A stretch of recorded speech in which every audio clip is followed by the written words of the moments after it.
पुनश्च, और अगली बात बोलिए।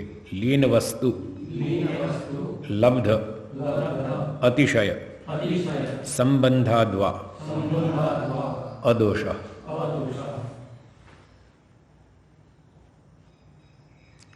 वा अथवा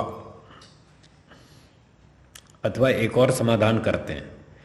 एक समाधान तो 90 सूत्र में कर दिया। 90वें सूत्र में ये बताते हुए कि योगियों का आंतरिक प्रत्यक्ष भी इस परिभाषा में शामिल है, इसलिए उसमें कोई दोष नहीं समझना, कोई कमी नहीं है।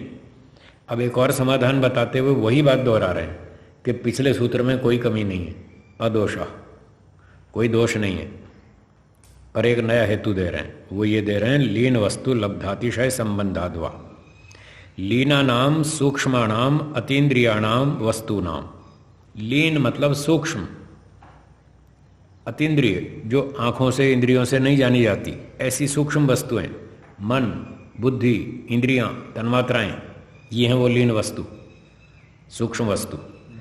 तो ऐसी ऐसी जो लीन या सूक्ष्म वस्तुएं हैं, उन वस्तुओं का भी लब्ध अतिशय अप्रतिबद्धो निरंतर आत्मीकृत संबंधो भवति ही योगिनाम। तो ऐसे सूक्ष्म पदार्थों के साथ भी योगियों का सीधा संबंध होता है समाधि में। वो तन्मात्राओं का अनुभव करते हैं, मन का अनुभव करते हैं, इंद्रियों का अनुभव करते हैं, बुद्धि का अनुभव करते हैं। इतना साक्षात सीधा अनुभव होता है उनका। सूक्ष्म पदार्थों के साथ भी उनका डायरेक्ट सीधा कनेक्शन होता है और सीधा उसकी अनुभूति होती है। तो इस कारण से भी पूर्व सूत्र में कोई कमी नहीं है, कोई दोष नहीं है, वो भी शामिल है इसमें। यथोक्तम योग दर्शन है, जैसा कि योग दर्शन में भी कहा गया है। क्या कहा गया है? परमाणु परम महत्वांतोस्य वशीकार। इस चित्त का जो नियंत्रण है, वशीकार नियंत्रण, छोटी से छोटी वस्तु से लेकर बड़ी से बड़ी वस्तु तक सब जगह चित्त का नियंत्रण हो जाता है। योगी व्यक्ति चाहे तो छोटी से छोटी वस्तु में अपने मन को एकाग्र कर ले, चाहे तो बड़ी वस्तु में, पहाड़ में, पर्वत में, नदी में, समुद्र में, सूर्य में, पृथ्वी में, बड़े बड़े पदार्थों में भी वो मन को टिका लेता है। और मन, बुद्धि, इंद्रियां, परमाणु आदि सूक्ष्म तत्वों में भी टिका लेता है, उसका इतना कंट्रोल हो जाता है। तो इस प्रमाण से भी पता चल रहा है कि योगी लोग सूक्ष्म तत्वों में भी अपने मन को स्थिर कर लेते हैं, और जब स्थिर कर लेते हैं तो उसकी अनुभूति भी हो जाती है। इस प्रकार से इति हेतोः उक्त प्रत्यक्ष लक्षणे अदोष न दोषो अस्ति। तो इस प्रकार से भी प्रत्यक्ष लक्षण में कोई दोष नहीं है। इसमें दूसरा हेतु यह है कि योगियों का सीधा सूक्ष्म तत्वों से साक्षात संबंध होता है और वो प्रत्यक्ष होता है। वो प्रत्यक्ष भी इस परिभाषा में शामिल है, इसलिए कोई अधूरापन का दोष नहीं है। ठीक है, चलिए आगे बढ़ते हैं। पूर्व सूत्रे अंतःकरण संबंध सिद्धत्वात् दोष परिहारो, अत्र सूत्रे निरंतर आत्म संबंध सिद्धत्वात् दोष निराकरणम इति विशेषः। 90वें सूत्र और 91वां, इन दो सूत्रों में अंतर क्या है? दोनों ने सार तो एक ही कहा कि पूर्व सूत्र में 89वें सूत्र में कोई दोष नहीं है। प्रतिज्ञा तो दोनों सूत्रों की एक ही है कि सूत्र में परिभाषा में कोई दोष नहीं है, पर हेतु डिफरेंट है, दोनों में हेतु अलग अलग है। तो पूर्व सूत्र में यानी 90वें सूत्र में क्या बात कही? अंतःकरण संबंध सिद्धत्वात् दोष परिहारा, कि जो योगियों का आंतरिक प्रत्यक्ष होता है वो चित्त के माध्यम से होता है, अंतःकरण के, इसलिए परिभाषा में कोई कमी नहीं। अब इस सूत्र में थोड़ा बदल दिया हेतु। इस सूत्र में कहा अत्र सूत्रे निरंतर आत्म संबंध सिद्धत्वात्, लगातार सूक्ष्म वस्तुओं के साथ डायरेक्ट संबंध होने से, स्पष्ट संबंध होने से दोष का निराकरण किया, दोष का खंडन किया कि पिछले सूत्र में कोई दोष नहीं है। बस इतना फर्क है और कोई फर्क नहीं। उद्देश्य दोनों सूत्रों का एक ही है। बस हो गई व्याख्या, तो हो गई सूत्र की। अब तो टीका टिप्पणी है, देखना कितनी लंबी है।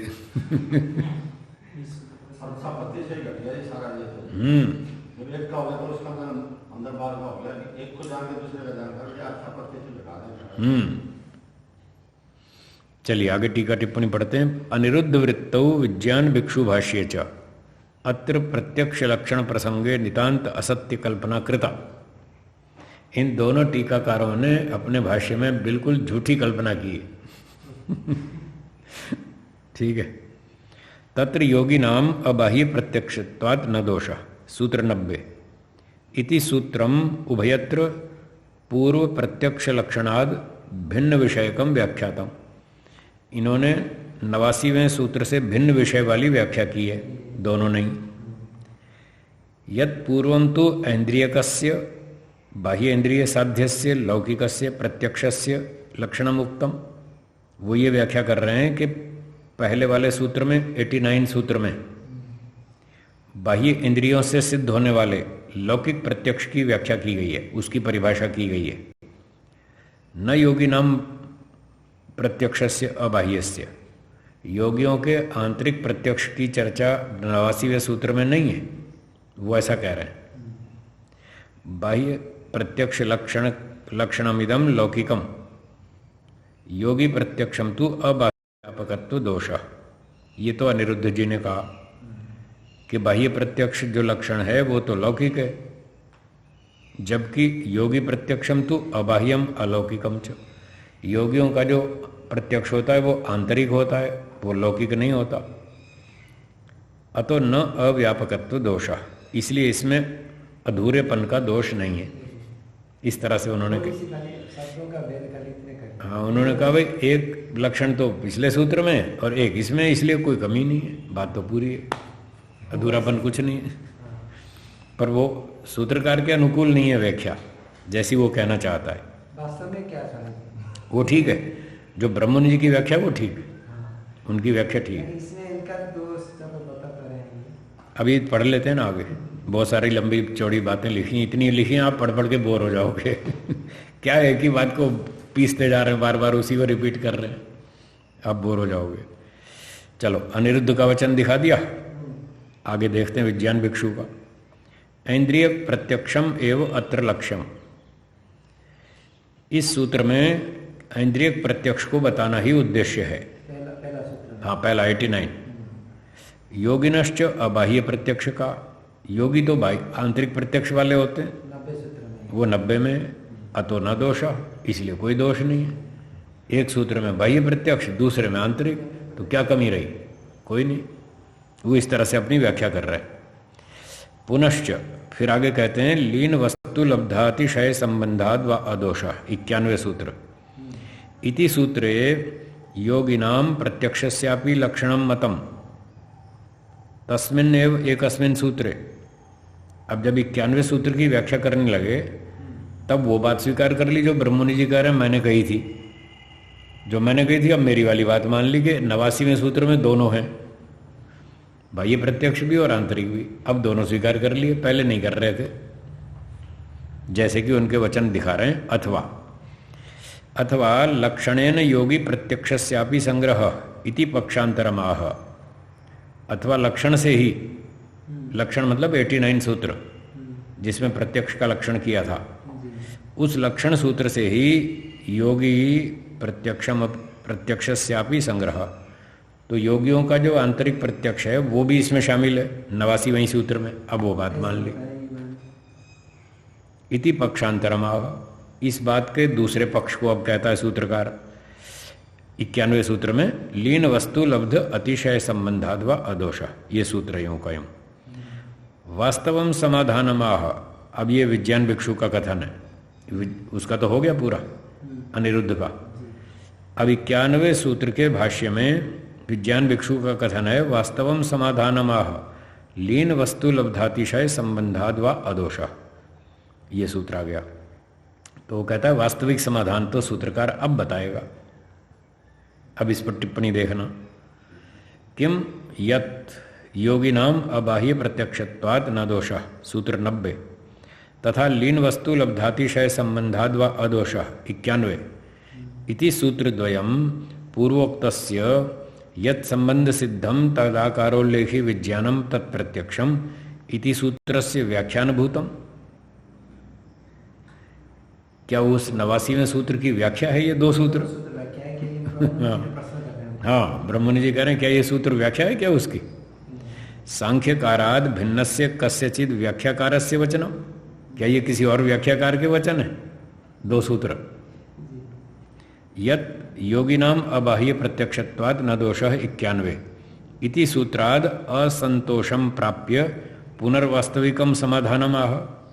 इस सूत्र से जो उत्तर दिया था वो उससे संतोष नहीं हुआ, इसलिए दे दिए ऐसे। इसलिए अब असली समाधान तो अब बताएंगे कि ऐसा बोल रहे, कोई किसी और के वचन थोड़ी हैं ये। और असली समाधान क्या बता रहे हैं? लीन वस्तु लब्धातिशय संबंधाद व अदोष इति वचनम पुरः स्थापयति। क्या पिछले सूत्रों में संतोष नहीं हुआ था जो अब असली संतोष बता रहा है, असली व्याख्यान बता रहा है? किम सूत्रकारस्य अवास्तविकेन समाधानेन अपि भाव्यम, ये भी तो सूत्रकार के ही वचन थे, वो क्या झूठ बोलता है? अवास्तविक समाधान थोड़ी करता है, वो वास्तविक ही तो करता है। वो तो हर सूत्र में जब सिद्धांत का सूत्र है तो ठीक ही बोलेगा, गलत क्यों बोलेगा? तो इस तरह से बात कहना कि असली बात तो अब कह रहा है, तो ये व्याख्यान गलत है, ऐसे नहीं कहना चाहिए। सूत्रकारस्य अवास्तविकेन समाधानेन अपि भाव्यम न एषः शिष्टाचारः समाचारो वा तत्र साक्षात कृताम ऋषिणाम। तो जो अपने अपने विषय में साक्षात कृत धर्मा ऋषि लोग हैं, समाधि लगा लगा के एक एक बात को परख परख करके बोलते हैं, वो ऐसी बातें थोड़ी करेंगे, कच्ची बातें नहीं करते हो कि ये तो नकली समाधान है, अब असली समाधान आप सुनो वो ऐसी नकली बातें नहीं करते। तो ये उनका व्याख्यान अनुचित है, दोनों का, टीकाकारों का। फिर कहते हैं पुनश्च योगिनाम अबाह्य प्रत्यक्षत्वाद न दोषः 90 तथा लीन वस्तु लब्धातिशय संबंधाद व अदोषः 91 इति सूत्र तो सांख्य शास्त्रस्य स्तः। ये दोनों सूत्र तो सांख्य शास्त्र के हैं, न ही कस्यचित व्याख्या करतु, किसी व्याख्याकार के वचन तो है नहीं। तस्माद् अनिरुद्ध वृत्तौ विज्ञान भिक्षु भाष्ये च एषः प्रसंगो अनवबुद्ध्य अन्यथा व्याख्याता। इसलिए इन दोनों ने प्रसंग को ठीक से समझे बिना ही ऐसे ही उल्टी सीधी व्याख्या कर डाली, ये ठीक नहीं है। अतएव अग्रे ईश्वरा सिद्धे सूत्र 92 इति सूत्र व्याख्यानम अपनी अयुक्तम जातम। जब यही दो सूत्र तीन सूत्र नहीं समझे ठीक से, तो अगला 92 वाला भी नहीं समझे, वहां भी उलट सुलट कर दिया, वहां भी गड़बड़ करी भाष्य में। वस्तुतः ईश्वर साधनाय एव योगिनाम अबाह्य प्रत्यक्षत्वाद न दोषः 90 तथा लीन वस्तु लब्धातिशय संबंधाद व अदोषः 91 इति सूत्राभ्याम योगिनाम अबाह्य प्रत्यक्षस्य अपि अंतर्भावः पूर्व प्रत्यक्ष लक्षणे स्यात् इति कृत्वा यत् संबंध सिद्धम तदाकारोल्लेखी विज्ञानम तत्प्रत्यक्षम 89 सूत्रे यत् संबंध सिद्धम सामान्य लक्षण परम पदम रक्षितम। वास्तव में ब्रह्मनि जी कह रहे हैं कि सूत्रकार को क्या कहना है उसका अभिप्राय समझ लीजिए। वो 92वें सूत्र में ईश्वर के बारे में कुछ प्रत्यक्ष की बात कहना चाहता है, और उसको ध्यान में रखते हुए उसने 89वें सूत्र में ऐसी कॉमन परिभाषा की है जो बाह्य प्रत्यक्ष और आंतरिक प्रत्यक्ष दोनों पर लागू होती है। और किसी को ये शंका हो सकती थी कि भाई इस सूत्र में कुछ अधूरापन है, उसकी आशंका दूर करने के लिए दो सूत्र बना दिए कि योगियों का आंतरिक प्रत्यक्ष भी शामिल है इसी परिभाषा में। कभी तुम कहो जी योगियों का प्रत्यक्ष तो बताया नहीं, अब आप कह रहे हैं ईश्वरा सिद्धे, अब ईश्वर के प्रत्यक्ष की बात कर रहे हैं, योगियों का प्रत्यक्ष तो आपने बताया नहीं। तो कोई यूं आरोप न लगाए कि योगियों का प्रत्यक्ष नहीं बताया, उसके क्लैरिफिकेशन के लिए सूत्रकार ने ये दो सूत्र बनाए कि योगियों का आंतरिक प्रत्यक्ष भी इसी परिभाषा में शामिल है, 89वें सूत्र वाली, और इसी परिभाषा से योगियों का प्रत्यक्ष होगा।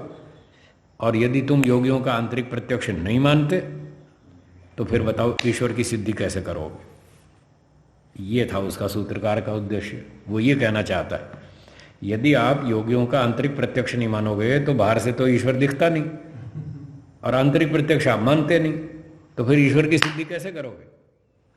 इसलिए योगियों का आंतरिक प्रत्यक्ष मानना ही चाहिए, और उसकी चर्चा 89वें सूत्र में कही जा चुकी है, इसलिए कोई अधूरापन नहीं है। ये था सारी बात का सार। ठीक है जी। तो इसलिए अंत में कह रहे हैं सामान्य लक्षण परम पदम रक्षितम।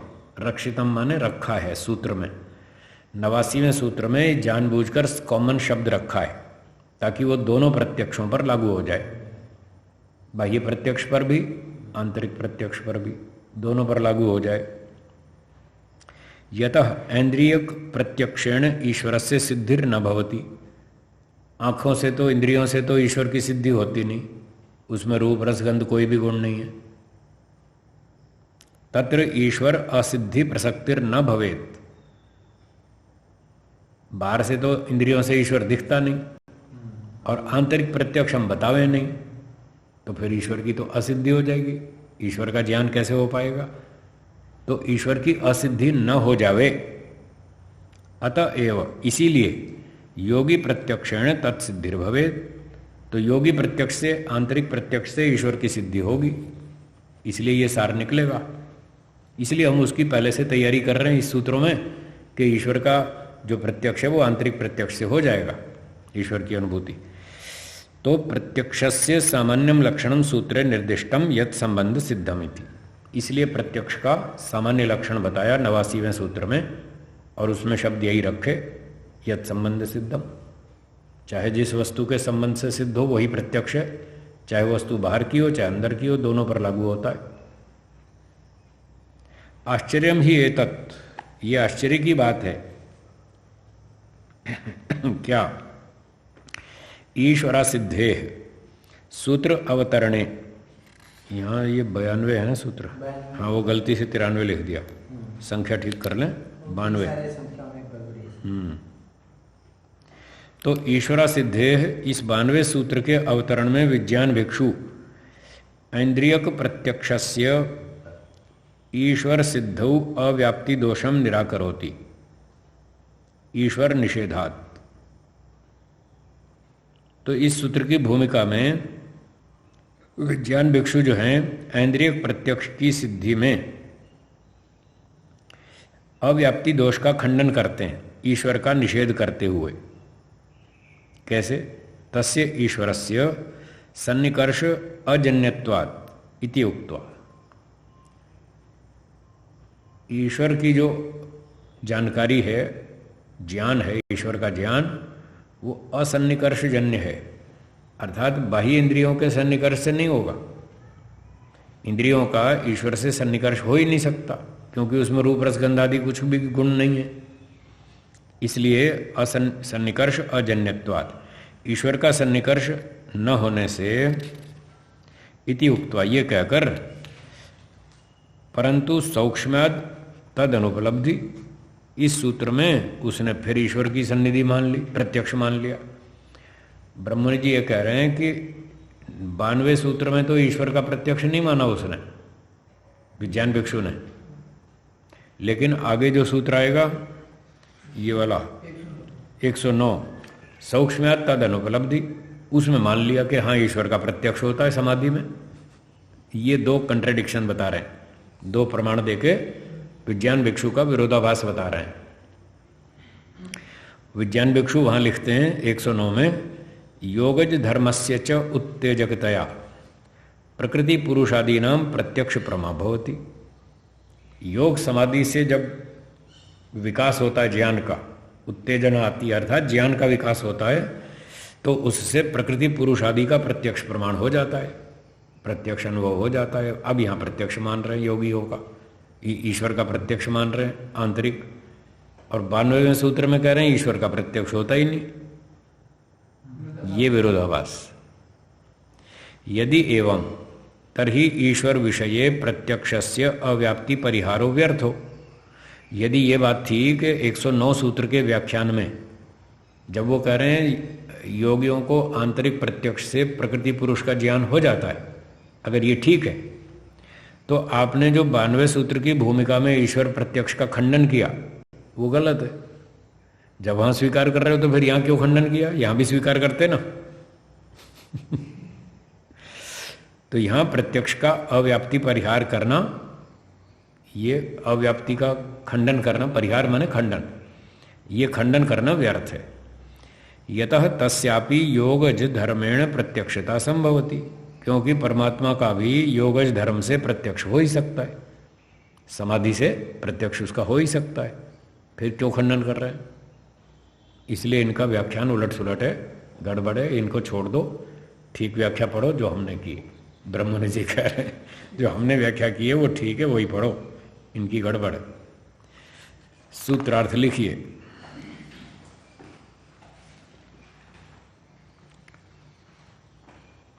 मन बुद्धि इंद्रियां, मन बुद्धि इंद्रियां आदि इन सूक्ष्म पदार्थों के साथ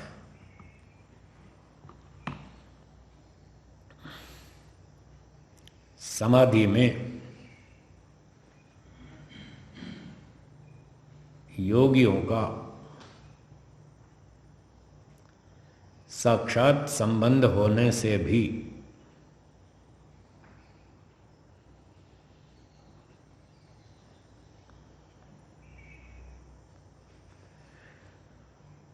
प्रत्यक्ष लक्षण सूत्र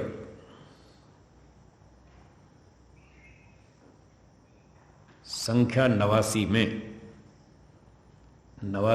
89 संख्या 89 में कोई दोष नहीं है।